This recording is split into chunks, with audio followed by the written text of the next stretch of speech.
नमस्कार भक्तजनों, आज हम सुनाएंगे शनिवार व्रत की कहानी। शनिदेव को ग्रहों का राजा कहा जाता है। भगवान भोलेनाथ ने इन्हें न्याय के देवता की उपाधि दी है। शनिदेव को बहुत जल्दी क्रोध आता है। इसी क्रोध की वजह से पिता सूर्य से इनकी नाराजगी बनी रहती है। इनके क्रोध से सभी बचने की कोशिश करते हैं, वरना व्यक्तियों पर मुसीबतों का पहाड़ टूट पड़ता है। इसलिए इन्हें प्रसन्न करने के लिए शनिवार व्रत रखा जाता है। व्यक्ति शनि दोष से बचने और उन्हें शांत रखने के लिए अनेक उपाय करता है। शनि कृपा से व्यक्ति को सुख और वैभव की प्राप्ति होती है। जो लोग शनिवार का व्रत करते हैं उनको पूजा के समय शनिवार व्रत कथा का श्रवण करना चाहिए। एक बार सभी नौ ग्रहों सूर्य, चंद्र, मंगल, बुध, बृहस्पति, शुक्र, शनि, राहु और केतु में बहस हो गई। कौन सबसे बड़ा है। आपस में लड़ने के बाद सभी देवराज इंद्र के पास पहुंच गए। इंद्र असमंजस की स्थिति में निर्णय नहीं दे पाए, परंतु उन्होंने सभी ग्रहों को सुझाव दिया कि पृथ्वी पर राजा विक्रमादित्य ही इसका फैसला कर सकते हैं, क्योंकि वह बहुत ही न्यायप्रिय राजा हैं। सभी पृथ्वी पर राजा विक्रमादित्य के पास गए और अपने आने का कारण बताया। राजा उनकी समस्या को सुनकर बहुत परेशान हो गए। उनका चिंतित होना लाजिम था, क्योंकि जिसको भी किसी से छोटा बताया तो वही गुस्सा कर जाएगा। राजा के काफ़ी सोच विचार के बाद उन्हें एक उपाय सूझा। उन्होंने सुवर्ण, रजत, कांस्य, पित्तल, सीसा, रांगा, जस्ता, अभ्रक और लोहे से 9 सिंहासन का निर्माण करवाया। उन्हें उपयुक्त क्रम में रख दिया गया। सबसे निवेदन किया गया कि क्रमानुसार सिंहासन पर आसन ग्रहण करें। शर्त रखा गया कि जो सबसे अंतिम में सिंहासन का पर आसन ग्रहण करेगा वही सबसे छोटा माना जाएगा, जिसकी वजह से शनिदेव सबसे बाद में आसन प्राप्त कर सकें और सबसे छोटे कहलाएं। क्रोध के आवेश में आकर शनिदेव ने सोचा कि राजा ने यह सब जानबूझकर किया है। कुपित होकर राजा से कहा कि राजा, तू मुझे नहीं जानता। सूर्य एक राशि में 1 महीना, चंद्रमा 2.25 महीना 2 दिन, मंगल 1.5 महीना, बृहस्पति 13 महीने, बुध शुक्र 1-1 महीने विचरण करते हैं, लेकिन मैं 2.5 से 7.5 साल तक रहता हूँ। मैंने बड़े बड़े का विनाश किया है। श्री राम की 7.5 आने पर उन्हें जंगल जंगल भटकना पड़ा और रावण की 7.5 आने पर उन्हें लंका में वानर सेना से पराजित होना पड़ा। क्रोधित शनिदेव ने राजा से कहा कि अब आपको सावधान रहने की जरूरत है। इतना कहकर शनिदेव कुपित अवस्था में वहां से चले गए। समय गुजरता गया और काल चक्र का पहिया घूमते हुए राजा की 7.5 आ गई। तब शनिदेव घोड़ों का सौदागर बनकर राजा के राज्य में गए। उनके साथ अच्छे नस्ल के बहुत सारे घोड़े थे। जब राजा को सौदागर के घोड़ों का पता चला तो अश्वपाल को अच्छे घोड़े खरीदने के लिए भेजा।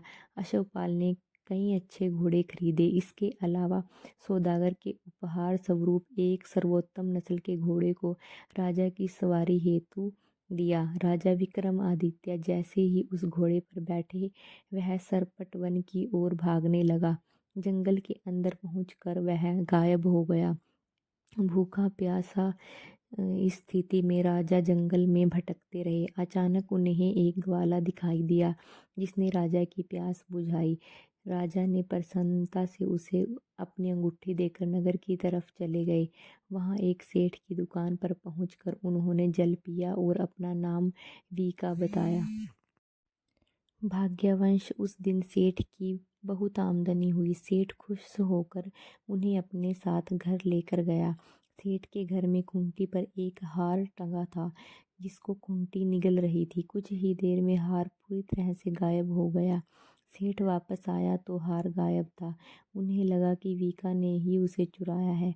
सेठ ने वीका को कोतवाल से पकड़वा दिया और दंड स्वरूप राजा उसे चोर समझकर हाथ पैर कटवा दिए। अपंग अवस्था में उसे नगर के बाहर फेंक दिया गया। तभी वहां से एक तेली निकल रहा था, जिसको वीका पर दया आ गई। उसने वीका को अपनी गाड़ी में बैठा लिया। वीका अपनी जीभ से बैलों को हाँकने लगा। कुछ समय पश्चात राजा की शनि दशा समाप्त हो गई। वर्षा काल आने पर वीका मल्हार गाने लगा। एक नगर की राजकुमारी मनभावनी ने मल्हार सुनकर मन ही मन प्रण कर लिया कि जो भी इस राग को गा रहा है वो उसी से ही विवाह करेगी। उन्होंने दासियों को खोजने के लिए भेज दिया, परंतु वापस आकर उन सभी ने बताया कि वह एक अपंग आदमी है। राजकुमारी यह जानकर भी नहीं मानी और अगले दिन ही वह अनसक पर बैठ गई। जब लाख समझाने पर राजकुमारी नहीं मानी, तब राजा ने उस तेली को बुलावा भेजा और वीका से विवाह की तैयारी करने के लिए कहा गया। वीका से राजकुमारी का विवाह हो गया। एक दिन वीका ने स्वप्न में शनिदेव ने आकर कहा कि देखो राजन, तुमने मुझे छोटा बताकर कितना दुख झेला है। राजा ने क्षमा मांगते हुए हाथ जोड़कर कहा कि हे शनिदेव, जैसा दुख मुझे दिया है किसी और को ऐसा दुख मत देना। शनिदेव इस विनती को मान गए और कहा कि मेरे व्रत और कथा सुनने से तुम्हारे सभी कष्ट दूर हो जाएंगे, और जो नित्य मेरा ध्यान करेगा और चींटियों को आटा डालेगा उसकी सारी मनोकामनाएं पूर्ण हो जाएंगी। शनिदेव ने राजा को हाथ पैर भी वापस दिए। दूसरे दिन जब सुबह राजकुमारी की आंख खुली तो वह आश्चर्यचकित हो गई। वीका ने मनभावनी को बताया कि वह उज्जैन का राजा विक्रमादित्य है।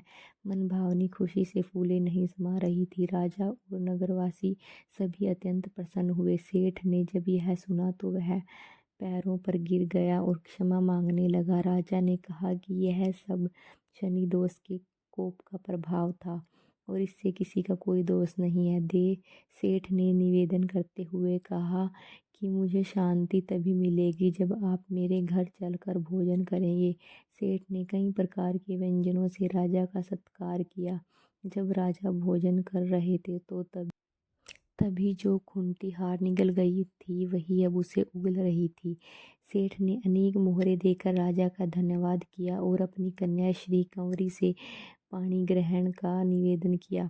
राजा ने सहर्ष स्वीकार किया। राजा अपनी दोनों रानियां मनभावनी और श्री कंवरी को लेकर उज्जैन नगरी लौट गए। सारे नगर में दीपमाला और खुशी मनाई। राजा ने घोषणा करते हुए कहा कि मैंने शनिदेव को सबसे छोटा बताया था, लेकिन असल में वही सर्वोपरि हैं।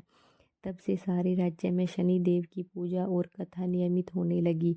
सारी प्रजा के बीच खुशी और आनंद का वातावरण बन गया। शनिदेव ने के व्रत की कथा को जो भी सुनता या पढ़ता है उसके सारे दुख दूर हो जाते हैं।